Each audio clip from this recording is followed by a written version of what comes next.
अगर ये गुजरात हारेंगे तो ये 10 दिन पहले चिट्ठी लिख देंगे चुनाव आयोग को कि भाई हम गुजरात को और महाराष्ट्र को एक कर रहे हैं, इसलिए गुजरात के चुनाव टाल दो। गुजरात के चुनाव टल जाएंगे। अगली बार ये लोकसभा हारेंगे, चिट्ठी लिख देंगे जी पार्लियामेंट्री फॉर्म ऑफ सिस्टम बड़ा खराब है, हम प्रेसिडेंशियल फॉर्म ऑफ सिस्टम ला रहे हैं, संविधान बदल रहे हैं, चुनाव टाल दो। चुनाव टल जाएंगे। ये क्या मजाक बना रखा है इन्होंने, नौटंकी कर रखी है इन्होंने। भारत जनतंत्र है, देश ये बर्दाश्त नहीं करने वाला जो इन्होंने नौटंकी कर रखी है। कहते हैं हम दुनिया की सबसे बड़ी पार्टी हैं, हम तो जी दुनिया की सबसे छोटी पार्टी हैं। फिर भी डर गए तुम लोग।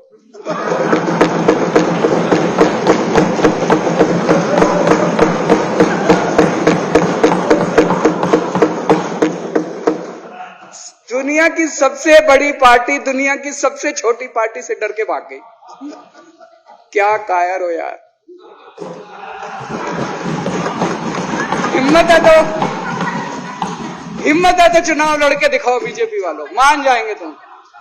हिम्मत है तो चुनाव लड़के दिखाओ। कहते हो 56 इंच का सीना है, नहीं तो मान लो 56 इंच का सीना नहीं है, झूठ। नहीं तो मान लो कुर्ते के नीचे 56 इंच का सीना नहीं है, झूठ है ये। कल मैंने देखा, आपको भी बुरा लगा, मैं आपके कमरे में जब चाय पीने आया आपने मेरे साथ अपना दुख शेयर किया कि जब एलजी साहब ने भाषण शुरू किया ये सारे खड़े हो गए नारे लगाने। क्या कश्मीर फाइल्स टैक्स फ्री करो, और पीछे से 2 जने कह रहे थे दारू की दुकानें बंद करो। अब इनको भी नहीं पता आज नारे किस चीज के लगाने। ऊपर से आया तो था ऊपर से आया तो था, तो 2 जने कह रहे थे दारू की दुकान बंद करो, आगे वाले कह रहे थे कश्मीर फाइल्स टैक्स फ्री करो, फिर दूसरे वाले ने कहा बे आज कश्मीर वाला नारा लगाना है। तो जैसे रैलियां होती हैं उसमें कुछ टीवी वाले माइक लगा देते हैं कि हाँ जी किस लिए आए हो, तो वो यूं यूं देखता है किस लिए।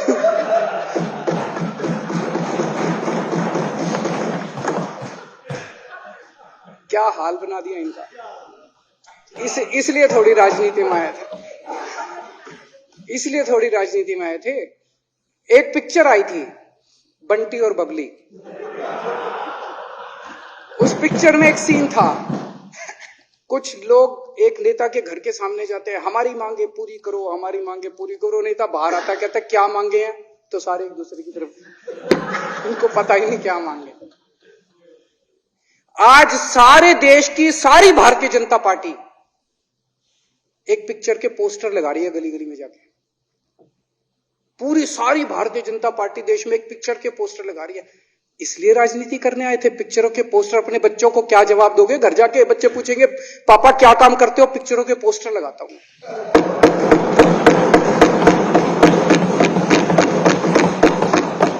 8 साल केंद्र सरकार चलाने के बाद अगर किसी देश के प्रधानमंत्री को विवेक अग्निहोत्री के चरणों में शरण लेनी पड़े तो इसका मतलब उस प्रधानमंत्री ने 8 साल में कोई काम नहीं किया। 8 साल खराब कर दिए। बताओ, विवेक अग्निहोत्री के चरणों में उनको शरण लेनी पड़ रही है, बचा लो बचा लो बचा लो। अगर किसी प्रधानमंत्री को कह रहे हैं कश्मीर फाइल्स टैक्स फ्री करो, अरे यूट्यूब पे डाल दो, फ्री हो जाएगी। टैक्स फ्री क्यों करा रहे हो? इतना ही तुमको शौक है, विवेक अग्निहोत्री को बोलो यूट्यूब पे डाल देगा, सारी पिक्चर फ्री है, सारे जने देख लेंगे एक ही दिन के अंदर। टैक्स फ्री की क्या जरूरत है? यूट्यूब पे क्यों नहीं डाल? कल एक मैंने अखबार में पढ़ा, हरियाणा के अंदर एक भारतीय जनता पार्टी का ही एक एमएलए था, उसने कहा आज मैं पार्क के अंदर इसकी फ्री स्क्रीनिंग करूंगा।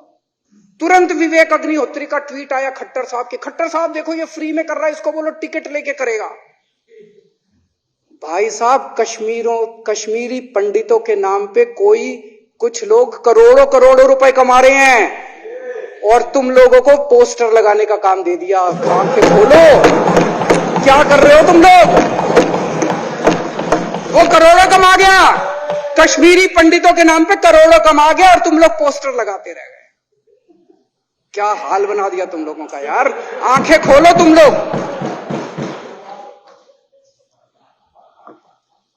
भेड़ बकरियों की तरह हाँक रखा है पूरे बीजेपी वालों को।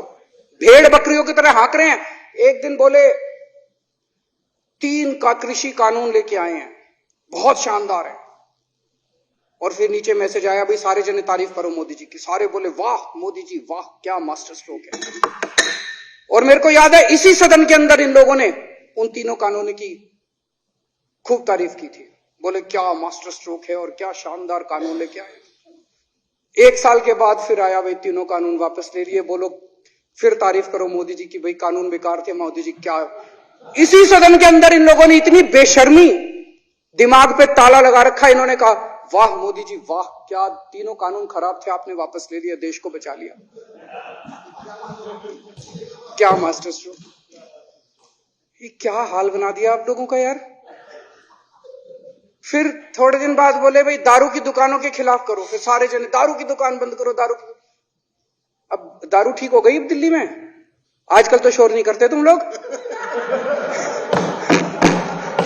अब कश्मीर फाइल आ गई, पहले कृषि कानून, रोज काम दे रखा है तुमको, कुछ ना कुछ ऊपर से आ जाता है, काम दे रखा है, अब दारू की दुकान है।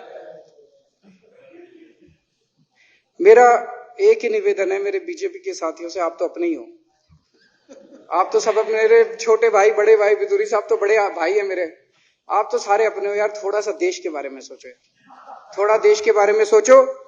हिटलर भी जो था वो कम से कम अपने चमचों को नौकरी देता था, रोजगार देता था, इतिहास उठा के पढ़ो, उसने रोजगार तो दिया था।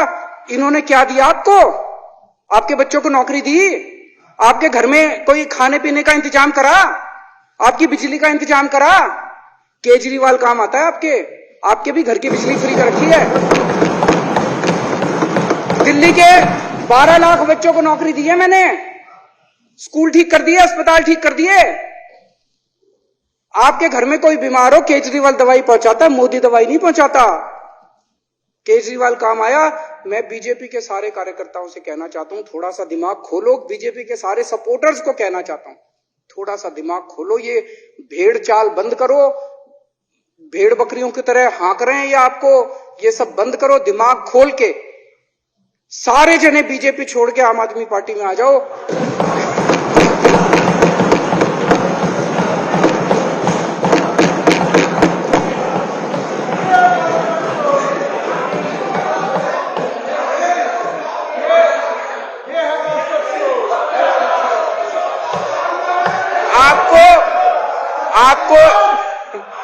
आपको इज्जत मिलेगी, सम्मान मिलेगा, आपसे कतई झूठे नारे नहीं लगवाएंगे। राष्ट्र निर्माण में आपको साथ लेंगे, हम राष्ट्र निर्माण करेंगे आपके साथ मिलकर। ये पोस्टर भी नहीं लगवाएंगे झूठी फिल्मों के। और जो भी करना हो, कम से कम यार ये पिक्चर का प्रमोशन करना तो बंद करो। ये गंदे लगते हो तुम लोग, अच्छी शोभा नहीं देता आप लोगों को यार। आप अच्छे आदमी हो, कुछ करने आए थे राजनीति में, कहां पिक्चर के पोस्टर और प्रमोशन करने में लगा दिया। कल एलजी साहब की स्पीच पूरे देश ने सुनी। एलजी साहब को एक तरह से केंद्र सरकार का नुमाइंदा माना जाता है। एलजी साहब ने भी हमारी सरकार की कितनी तारीफ करी। 50% जीडीपी 5 साल के अंदर बढ़ गया, भारत में आज तक कभी किसी राज्य का नहीं हुआ। इतने शानदार काम दिल्ली सरकार ने किए हैं कि केंद्र सरकार द्वारा नियुक्त एलजी साहब ने भी दूसरी सरकार की, आम आदमी पार्टी की सरकार की भूरी भूरी शब्दों में तारीफ की।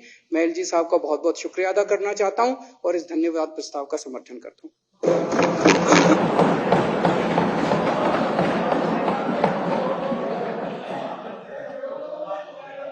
अब